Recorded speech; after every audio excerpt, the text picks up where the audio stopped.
Oke Bang Jun, mungkin mengikuti lah ya perkembangan kasus dari Nikita Mirzani yang sempat bergulir selama beberapa waktu ini nih Bang. Nah terakhir baru kemarin ini Nikita membuat laporan ke LPSK guna melindungi dari saudari Lori, anaknya ya, dari ancaman-ancaman Bang. Menurut Abang sebagai pengamat hukum nih Bang, seperti apa sih Bang melihatnya? Udah tepat belum sih Nikita membuat laporan ke LPSK itu? Ya menurut pendapat kita ya tepat sekali kan? Karena LPSK itu kan diatur Undang-Undang 13 2006 atau 2003 ya.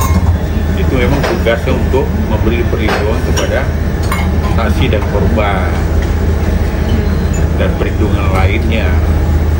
Tapi guna dari LPSK itu sebenarnya apa sih Bang, selain tadi melindungi saksi dan korban? Ada kriterianya nggak sih, termasuk ancaman atau apa lagi gitu? Ya kriterianya itu kan bagaimana dia bisa ibaratnya nanti memberikan keterangan itu secara jujur dan nyaman tanpa ada intimidasi dari pihak lain. Nah, itulah gunanya LPSK itu, supaya korbannya itu nanti dalam persidangan, dalam berita acara pemeriksaan polisi juga memberi keterangan secara jujur. Perlindungan itu berupa fisik, berupa psikologi, dan bisa juga psikologi dan sosial. Tapi kan sampai saat ini belum menemui titik terang ya Bang ya, dari hasil-hasil visumnya udah ada, terus juga kemarin dari salah satu pihaknya juga mengeluarkan bukti kalau bukti USG kalau itu tidak ada. Sebenarnya undang-undang perlindungan anak terhadap anak di bawah umur itu Bang, tentang maksudnya tindakan asusila itu seperti apa Bang? Ya undang-undang perlindungan anak itu kan memberi perlindungan kepada anak yang di bawah umur, itu kriterianya kan umur 18 ya, 18 ke bawah. Ada perlindungan dari seksual, perlindungan dari pergaulan bebas. Ya menurut saya kasus ini bersabar aja. Ini kasus prosesnya jalan. Yakin aja pasti akan ada tersangkanya. Termasuk tindak aborsi sendiri Bang. Aborsi itu kan yang dilakukan oleh, sebenarnya kan harus banyak pihak gitu, harus ada izin juga dari orang tuanya atau seperti apa Bang? Ya aborsi anak yang di bawah umur pasti ada izin dari orang tuanya. Orang bersuami aja harus ada izin dari suaminya.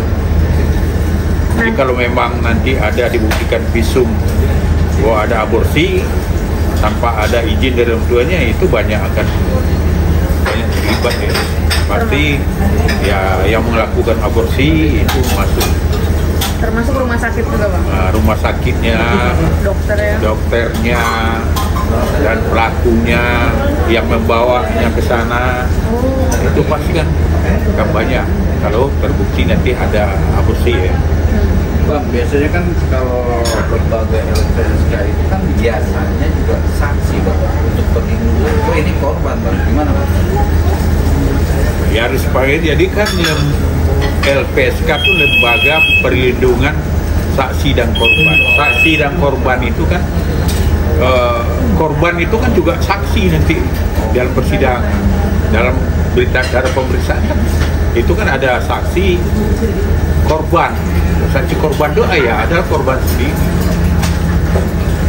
Konteksnya saksi Bang yang menerangkan, menjelaskan ini ya kan, makanya harus dia minta perlindungan dari LPSK. Karena memang sudah tepat ya Nikita Mirzani untuk minta perlindungan karena kan juga anaknya korban juga. Ya tepat sekali, memang tugasnya LPSK itu. Nantinya memberatkan tersangka juga Bang, dengan berbagai macam bukti gitu. Ya kan kalau menurut kita calon tersangka ya. Iya, calon tersangka. Sekarang tersangka belum ada. Iya, belum. Ya fungsi LPSK kan tidak mencampuri masalah hukumnya. Dia memberikan perlindungan kepada saksi dan korban, perlindungan psikologis, perlindungan fisik, perlindungan sosial. Jadi otomatis ya di situ bagaimana nanti perkara ini saksi korban itu bersaksi secara jujur tanpa ada intimidasi dari terdakwa atau tersangka dan pihak lain. Ada lagi? Ini kan perkara kan kita anggap sudah agak lama lah, ya kan, sudah hampir 2 minggu. Dalam penyidik itu prosesnya minimal berapa hari atau berapa minggu sih Bang untuk memproses benar atau salahnya melapor ini? Ya kalau di aturan KUHP nggak ada waktu. Tapi perkara ini menurut saya termasuk proses yang cepat. Tapi Abang sebagai praksi melihat dari perkara ini apa sih yang kita anggap ini kan masih berbelit Bang, satu sama lain saling melapor dengan perkara ini, tapi nggak fokus di perkara yang awal. Gimana Bang? Yang sebenarnya kan ini antara saudari Laureli dengan Fadel Bang, awalnya kan antara hubungan mereka berdua. Terus akhirnya jadi melebar kemana-mana gitu, termasuk urusan orang tuanya. Ya menurut saya itu bukan melebar ya. Proses ini yakin aja, menurut saya polisi udah proporsional. Ini menunggu waktu aja. Kan polisi dalam melakukan penyelidikan itu kan udah diatur di Perkap Kapolri nomor 6 2019. Di situ ada tahap-tahapnya. Nah sekarang kan tahap penyelidikan. Nah nanti ini tahap penyelidikan ini kan dalam proses. Nah pasti nanti akan ada, setelah proses penyelidikan ini berjalan, nanti akan ada gelar perkara untuk menentukan tersangkanya. Nah ini kan udah menuju proses itu kan, untuk gelar perkara itu. Ya kita berdoa aja supaya berkas ini cepat digelar dan ditentukan tersangkanya. Tapi ini proses termasuk proses yang polisi udah profesional. Bang, dari kacamata hukum Abang, ini kan melihat karena kemarin kuasa hukumnya Fadel juga mengatakan bahwasanya buktinya yang dikumpulkan oleh Fadel hanya dari segi statementnya Fadel. Bahwasanya Fadel itu mengatakan tidak pernah menjalin hubungan badan dengan Loli. Nah, tapi dari NF sendiri itu mengumpulkan semua bukti-bukti dari segi visum, dari dari ya tempat jaya aborsi di mana, apa segala macam gitu loh. Nah, dari Abang sendiri, apakah statement itu bisa menguntungkan Fadel nantinya atau seperti apa Bang? Karena nggak ada bukti-bukti seperti dari medisnya gitu. Ya kalau kita bicara bukti ya, pasti Rasman paham juga lah. Bukti itu acuannya kan 184 KUHP ya, saksi, kemudian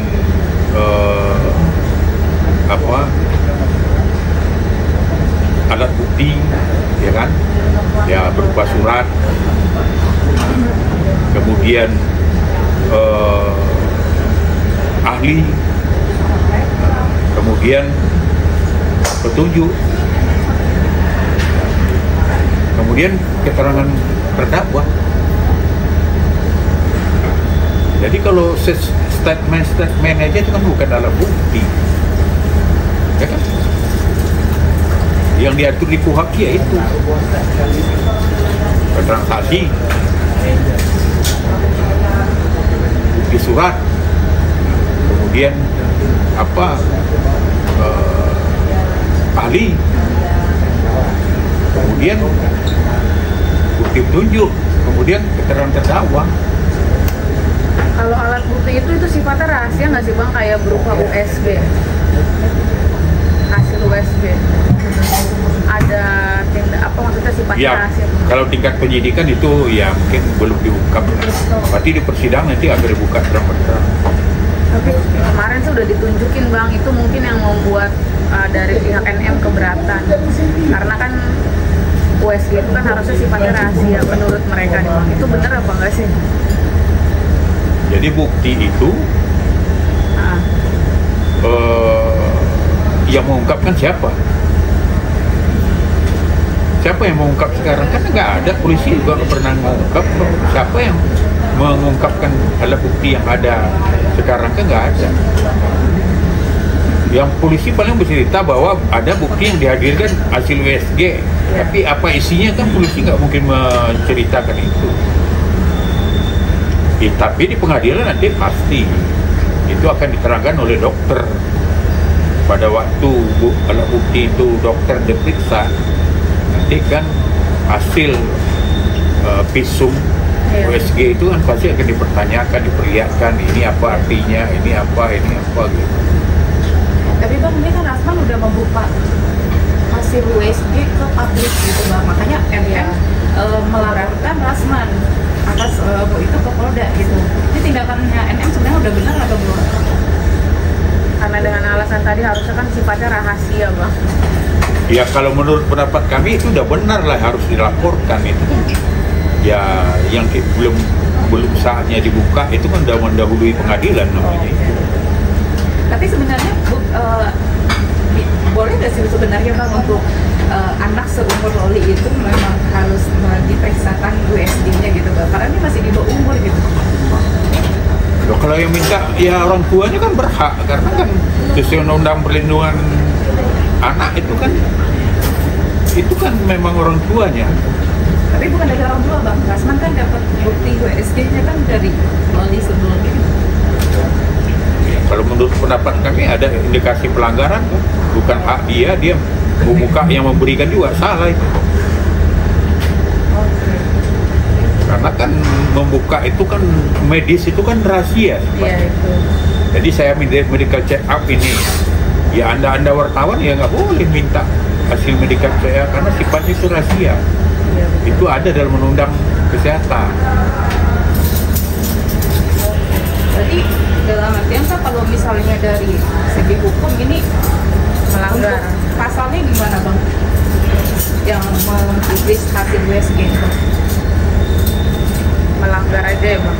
Ya melanggar, ya ada pasti pasalnya di undang-undang kesehatan pasti ada. Sanksinya berapa lama? Nah, itu saya belum karena kan undang-undangnya itu terlalu banyak ya, ribuan, jadi biasanya kita kalau menangani kasus itu baru kita mendalam di situ. Iya. Tapi yang jelas itu melanggar.